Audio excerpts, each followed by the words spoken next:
Hi, this is Gadi Elkan with Selig Film News here with the team behind Echoes of War. We have director Kane Senes and writer, producer extraordinaire John Chris. This is such a unique story. We see war films, but people coming home from war is not something we've always seen. And you guys have had this story for a while. You had it before the feature. Can you talk to us about where this sprouted from? And you've spent a lot of time with this story. Tell us a bit about it. Well, I was at film school in the States, from Australia, and basically I was making a short film there.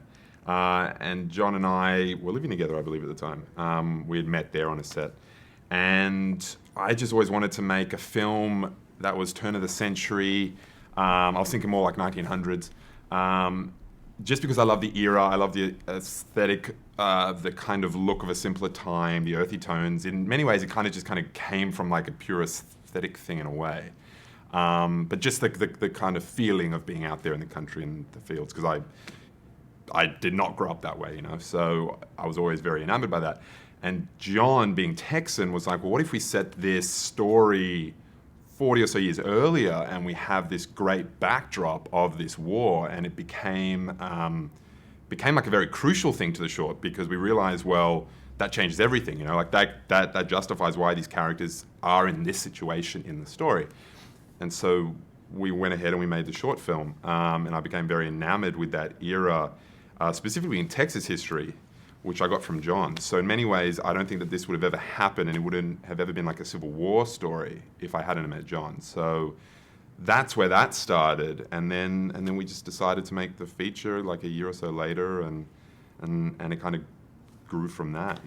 He was wanting to make his Days of Heaven, and I just happened to be off of a cattle ranch in Amarillo where I was working cattle, and shipped it to LA, and he was like, man, you're like a real Texan. You kind of like know about this stuff. I love these films. I've always wanted to do one. So it kind of sprouted from there, and then we kind of hit it off creatively, and really wanted to make the same type of film and have the same type of impact that the filmmakers before us kind of did and have done. I think we accomplished what we wanted to with the writing and formation of that sort of unique Texas Australian noirish tale. So and I think that what we're most interested in films is characters, and so obviously you get a lot of films that are very plot heavy, and that's fine too. But we always wanted to set whatever we were going to do as our first feature-length film. We wanted it to be a canvas for characters to interact and grow and get to know them. And so stripping out all of the distraction, I guess, of the modern world, and just focusing it in a time where really it's like you've got an open, just these plains and then a house in the middle of nowhere, and there's 4 people there who are around a table, and the uncle has just come home from the war and they haven't seen him in 5 years. And so suddenly it's like, we have something to play with there, and we can sit in that moment and learn about these people and what life is like back then, and their morals and their values are different to today, but still relevant. And it just, as writers and then as a director as well, it just really gives you like a focus, and I just really appreciated that kind of quiet, that kind of silence to really to kind of just sit there in that room with the candle burning and like the wind howling slightly in the background, but just focus on these relationships without everything that comes with the modern world, And it lends itself so much to character development and just drama. The fact that Abigail can't pick up a cell phone and call her other uncle and say, hey, Wade's back from the war, like, what do we do? Story over, film over, It takes away all of these rationales that we have today. Call the cops, grab your AK-47 out of your closet, or talk it out with your mother or father. Well, and we had always loved the tagline for the first Alien film, in space, no one can hear you scream. And it was that idea where, like, well, we're not in space, but we may as well be, because we're in the middle of nowhere, and the nearest town is like 2 days ride away. So really, no one is going to hear you scream. So whatever happens, they're the only ones that can deal with it and fix it, and there's no help coming. It lends itself to that horror cabin in the woods. Exactly. We're stuck here. And people undervalue that back then, like a day's ride was like super important, and like you could die on that ride. And I hop in the car and I drive from Austin to here, no big deal. So yeah, I think it lends itself to that. What's interesting, it's an interesting form of justice, or how justice can happen. With that moral side of it, how much of that was impacted in your writing and where the story goes? Like, did you want to have that moment of, even in this small, isolated area, there is still some form of justice that occurred? Or couldn't? Yeah. You know what I mean? Like, well, yeah, and I think it is a very moral one. And I think that religion is a factor in our story, as it's very important to the time and still is. And it's like, yeah, there's no one necessarily to uphold those values. It's just the way these kind of guys were raised. But I think that was very important to us, this kind of moral code that these characters have. I always loved the film Straw Dogs, the original Sam Peckinpah one, where it really is about this kind of theme: is violence a rite of passage, or is it not? And if civilizations were formed on like the backs of violence, like the reason that we're here today is because of violence and wars, and we have that in a weird way to thank for our lives. And so we were always like, well, I mean, are any of these characters wrong for doing what they're doing? Are they just defending their families, et cetera, et cetera? And we like to leave that up to the audience. Yeah. I mean, just on a personal level, I've kind of grown up. My uncle is a criminologist, sociologist, and has written books on policing in the West. Actual studies on how these cultures actually policed themselves, with lack of like formal police, and how that all came about. And my father's written about the Code of the West, and so there were these codes, there were these ideologies, there were these religion-backed traditions, and things that are really alien to today. And so to see that shift, for 150 years from like, hey, I've like shot 30 people, no big deal, to like where we are now, to where, if you get in a fist fight in public, I mean, you're going to go to jail. So this sort of self-policing and then these codes of the West were definitely things that we wanted to touch on. Can y'all talk about the look of the film, and about there's definitely, I don't want to call it signature, but there feels like y'all are shots are particularly chosen by the look, the lighting. Y'all put a lot of time into this. And Yeah, I loved it. yeah. That's all you, buddy. Well, I mean, it's you as well, because in like the writing period, I think that we talked about wanting to create. We were very enamored like with film noir, and that was a thing that we were into at the time, and we still are. And I think it was you kind of were like, well, what if this is like a kind of country noir, where you take the conventions of film noir in a way which only exists in the city. Let's apply it to like the rural landscape.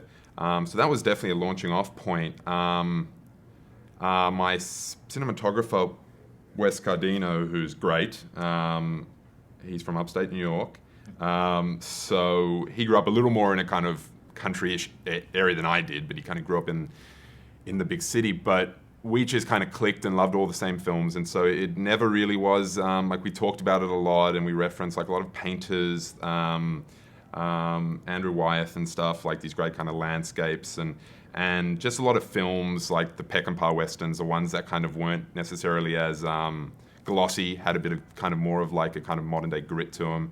And then we basically just talked about just letting the era and the look of the film do the work in terms of the period, but let's just shoot this like we would any other movie. Like if we're making a modern day movie, let's shoot it like that. Let's not necessarily have the actors talk in that old kind of language that we're used to. Let's just have them talk the way that they would today. And those kinds of things were decisions, sure. And then the look, it was just trying to create a tone. Like it was really just, I'm just a fan of, I don't know, it's like a slight kind of parable. Like it's realism, but it's not. It's kind of hyper-real, and it all exists in this kind of, not necessarily nightmarish, but it's like the fairy tale that goes bad. And so we went into it with like a little bit of like the Grimm brothers references, and kind of Like Wuthering Heights, the book was huge for us, and then the movie that Andrea Arnold did a few years ago as well, which was great.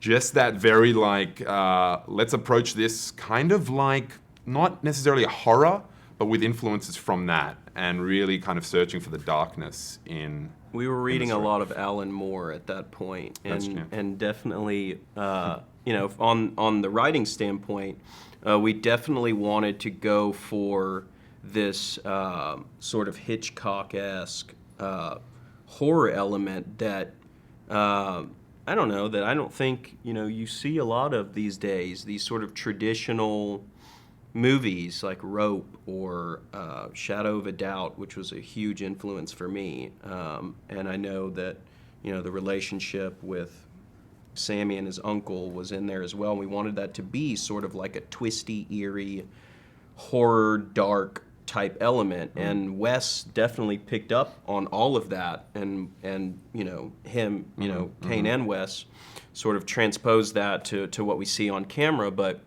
from the writing standpoint, I mean, definitely there's a lot of dark, traditional horror, character-driven stifle that just kind of comes across, I think, on camera. Well, and I really think it was Wes who just kind of said to me, look, I know what you guys want to do with like the horror and the edginess and the grit, but I think that there's a kind of beauty here as well, and let's just try and make this as kind of painterly as we can. And at first you hear that from like a shooter and you're like, you're just trying to make this look good, But as I got to know him, I really realized that he thought it was very important to the story because all the characters are fragile in their own way and vulnerable, and he didn't want to just do the kind of washer of effect, like let's make them all angry, let's make them all kind of look really messed up, let's kind of just set this thing like a very in-your-face, like screaming at the audience type of film, which it really could have been. And him and I really talked about just pulling all that back and just restraining as much as possible. And you watch like James Badgedale's performance in it is a very good example of that, because in my mind I always thought that we were going to have this very outspoken character and this very volatile character, and he just really wanted to pull everything back and do all of the talking with his eyes, and there's an eeriness in that.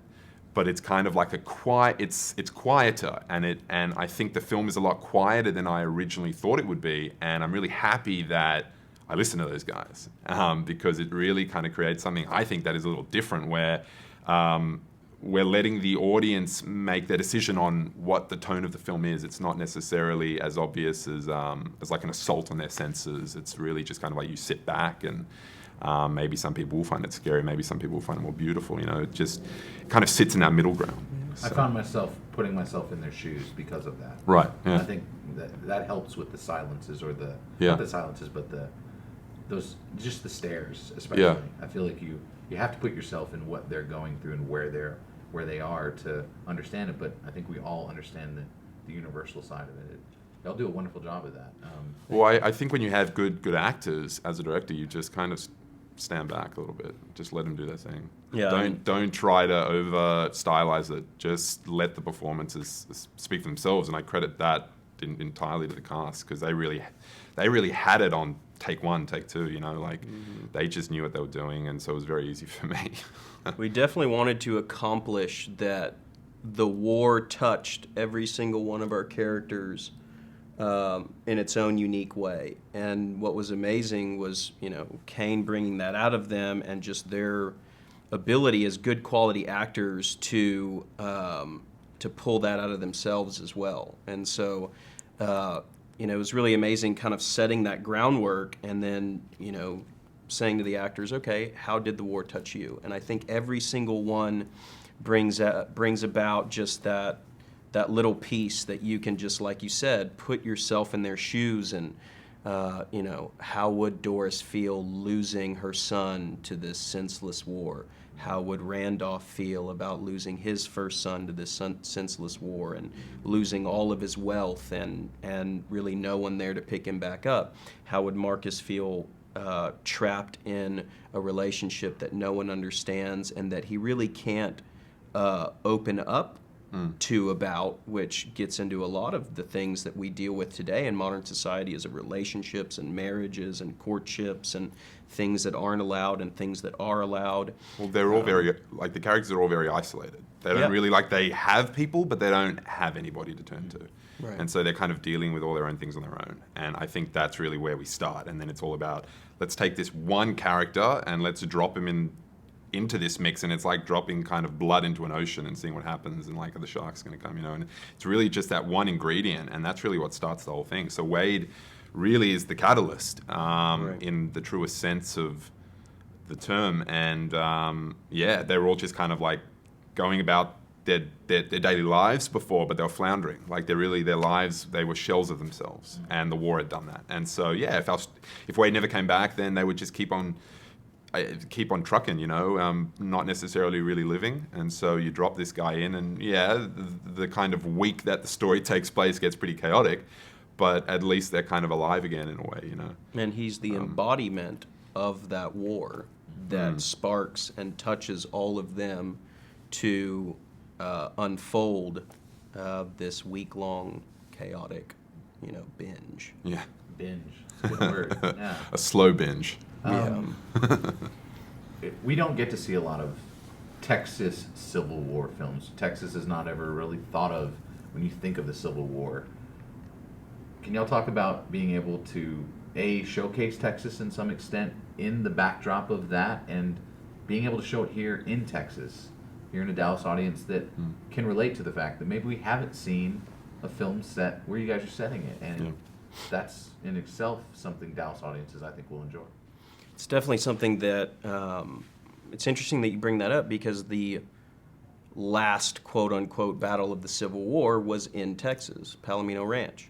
And so Texas is this overlooked western boundary of the war that is really overlooked, but there's a lot of great generals that came out of Texas. There were both Irish immigrants and people fighting for the North, people fighting for the South. You had the whole Indian contingent fighting for the Confederacy, and the rebels as well. And everything. Yeah, and so you have this huge mythology and culture of this kind of backsplash of the Civil War.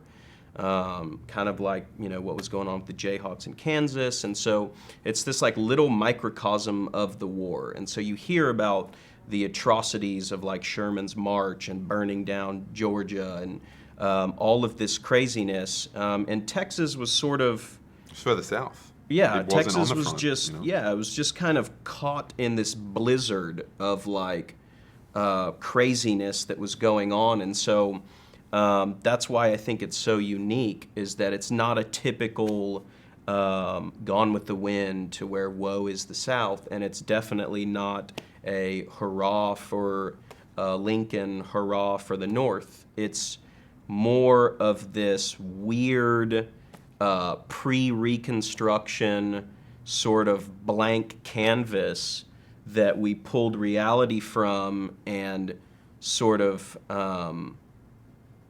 you know, dropped that little droplet of blood into this like sea of grass. You know, take the water away and put the grass there. Yeah. And you know, there were sharks, there were angels, there were monsters, there were demons out there that people just don't really care about anymore. I think it's the right place for a home front story, because yeah, you hear about like the fighting on the front, and Kansas and all of that, and I just think that for our story, this little kind of area that is quite tucked away is the place that you least really expected this to happen. Right. And there are probably like 1,000 of these kinds of stories, and yeah, it's based on research, and there are facts in there, but it's a fictional story, and who knows if this happened or not. I mean, it's possible, and we never would have known, because like the media didn't exist back then, and so it really was the right stage for this, and kind of showing it to a Dallas audience. Yeah, sure. I mean, I think it's fitting that we world premiere this film in Texas. I know that there are a lot of people that are very interested in the Civil War. I would like to just open the discussion up by showing this film maybe on like that kind of slice of life on the home front that maybe they aren't that accustomed to. That's not what they're taught at schools. It's not really about the battles. It's more about like, hey, it's very easy in a way to say that war is bad and see the body count on the battlefields, but what about the ones that do survive? And we're all like, oh, great. But it's not that great because they have to come home and deal with that, and there's trauma involved. And PTSD is something that is all around the news today, but it didn't. That term didn't exist back then, so they didn't know what was going on with these guys, and it wasn't categorized yet. And so this, in a way, is an example of a family who has never heard of that term, or who has never dealt with that, has never been told that war can change you psychologically, and then just like thrusting a soldier into their lives and being like, you have to deal with this, and none of them really know what's wrong with him. And it really takes them a while to be like, hey, there is something wrong with him. And at that point, it's like, well, is it too late? So that's really kind of what the story is about as well. So it was an interesting time. And people asked, why did you set it back then when we were trying to make the film? They were like, well, why don't you just set it in like modern day? It'll be a lot easier to make. And I'm like, because the story just would not exist. It's entirely about that era. And about the lack of resources and the lack of knowledge that we now have. And on the eve of the end of the Civil War, after 150 years, here we are now showing a little film highlighting things that really aren't talked a lot about. And that are still relevant because the concepts are still relevant. There are soldiers who are returning with these kinds of issues, and there's still, that many years later, we still haven't really solved that problem. Yep. There's still not the adequate care for these guys. And so, I mean, I'd like to go and show this to like a veterans group and see what they think. Because, I mean, you've got liberties in a way because everybody processes trauma differently. So no one is, but I do think that it's relevant. Not necessarily why we made the film, but I like to think it's got a, I don't know. I just like to think that there's something in it for people maybe that have gone to war, and if nothing else, like I always said to John when we were making it, if someone who has been there and done that, can appreciate that and say that there's a kernel of truth in there, then for me, then we've done our job, Well, thank you guys for setting it in that time period and making it, because it is eye-opening, and it does feel educational. It feels like I am learning something, even though I'm here in Texas and I didn't know all that. Even though it's not necessarily in the plot, you do kind of get the history of what's going on, and you do learn that the family dynamics are a bigger picture. Thank you guys so much, and I can't wait to see what audiences feel about the world premiere. Thank you. Us too. Thanks so much. Thanks, John. Thanks, man. Thanks, guys. Yeah.